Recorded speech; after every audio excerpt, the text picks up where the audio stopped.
Have you ever struggled to start fire with a Firesteel? You probably have because you're watching this video, or you're just a beginner who wants to learn how to use these. I'm gonna show you that.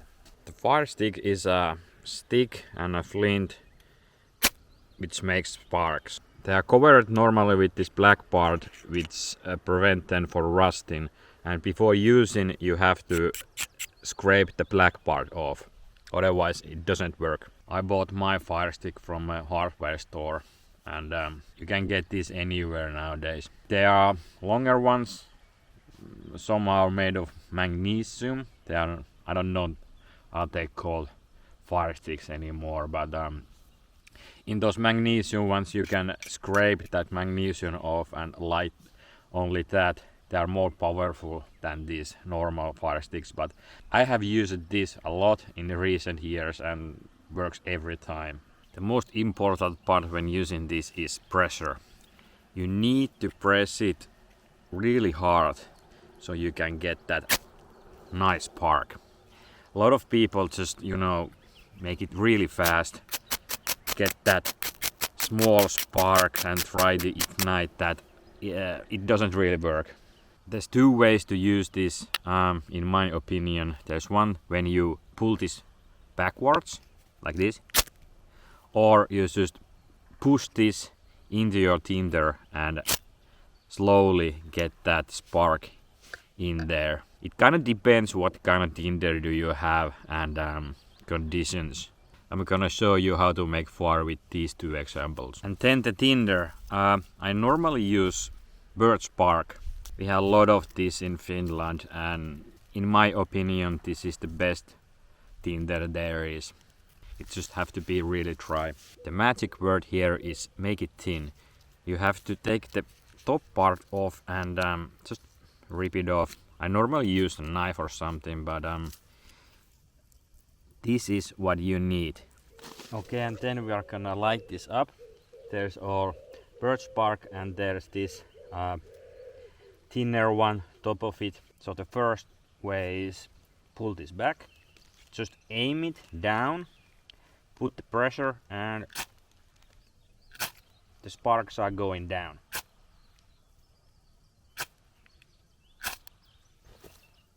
And we have fire. This way is pretty good because now the thinner ones,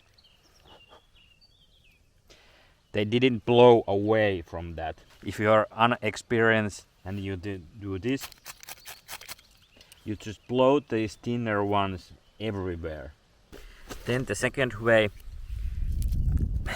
look at this wind.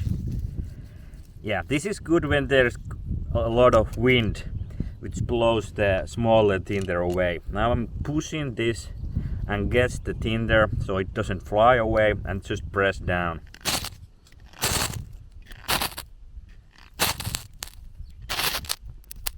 And we have fire.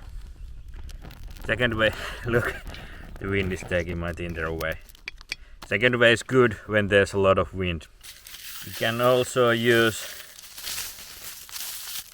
dry grass in this way. It's windy, so I'm gonna press it here to make a fire. Maybe some dry leaves, just rip those apart to get smaller particles.